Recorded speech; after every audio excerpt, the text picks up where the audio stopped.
I know for you personally, of course, there's going to be a lot that needs to be sorted out in the off season. But what I can say as somebody who lives in the tri-state area is that you are absolutely beloved by Giants fans. So could you just kind of talk to me about these last 6 years, how it's been for you, what you really feel like your legacy is going to be up, to this point, not only with the Giants, but in the NFL as a whole? Yeah, that's a great question. I really don't think like that. I try my best to stay in the moment. But if this is the end, then I would be so not what I would be. I am. I'm so thankful for all the fans, all the Giants fans, Mayor, the Tisch family. I really don't want to get too much into it because I want to feel like I'm saying goodbye. Because to be honest, a lot of this stuff is out of my control. But it's been fun, and the legacy that I want to leave, which I'm going to leave, and it's just I want to be a great football player who did things the right way and made an impact on his community. And it's just really that simple. Bigger, more mindset is really focus is really the legacy and the impact you leave, the things you do off the football field. But I feel like I got a lot left in the tank. I feel like everything I want to accomplish in my career is still out there. And I want to compete. I want to win some Super Bowls. I want some championships. So those are definitely goals of mine to add in the later parts of my career. Hopefully coming up next year. Looking back at this 2023 season quickly, I'm sure obviously didn't go as y'all hoped, but especially following a year when you made it to the playoffs. But what do you feel like the biggest? Not even necessarily a downfall, but for this season, what do you feel like was that one thing where you're like, okay, next season, like we got to get this down and locked, and then we're gonna be right back there.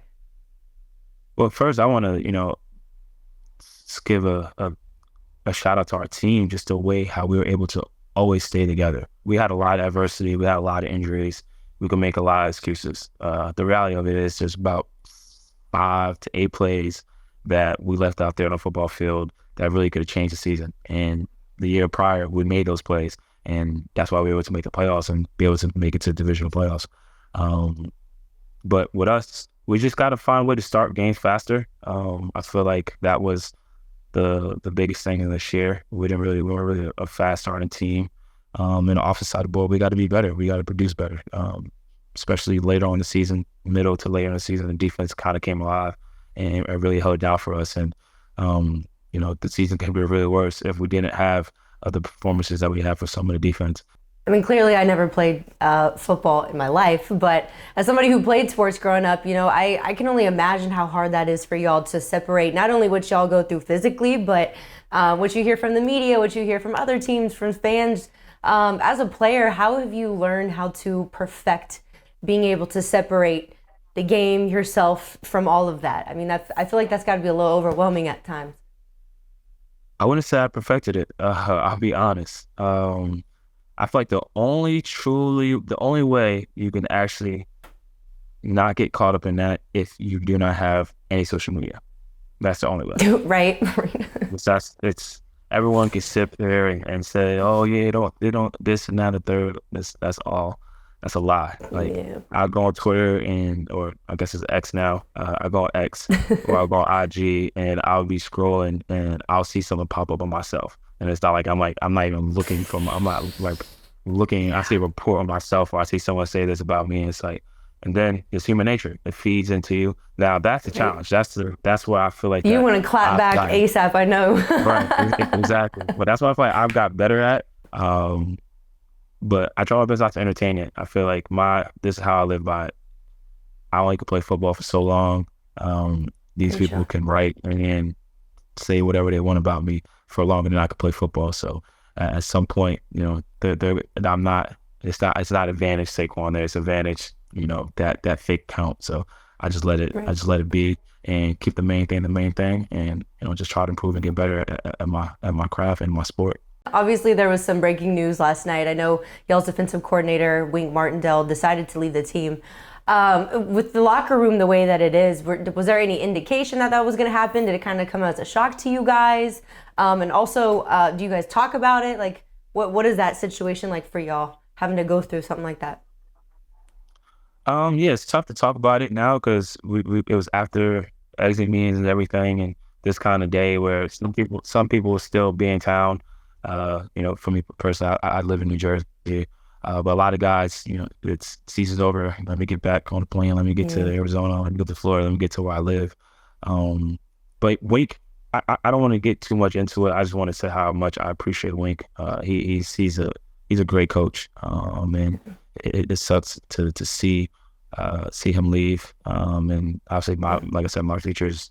I have no idea what my future is going to be, whether it's with the Giants or it's not. But if it is with the Giants, that's definitely a tough loss because how great of a coach, how great of a coach he is, how great of a person he is, and wherever he ends up, they're getting a good one. Whether hopefully it's a head coaching job, I feel like he would fit that role pretty well. But if he ends up being a defensive coordinator for somewhere else too, just know if we have to play them, we know what the challenges are going to bring. So.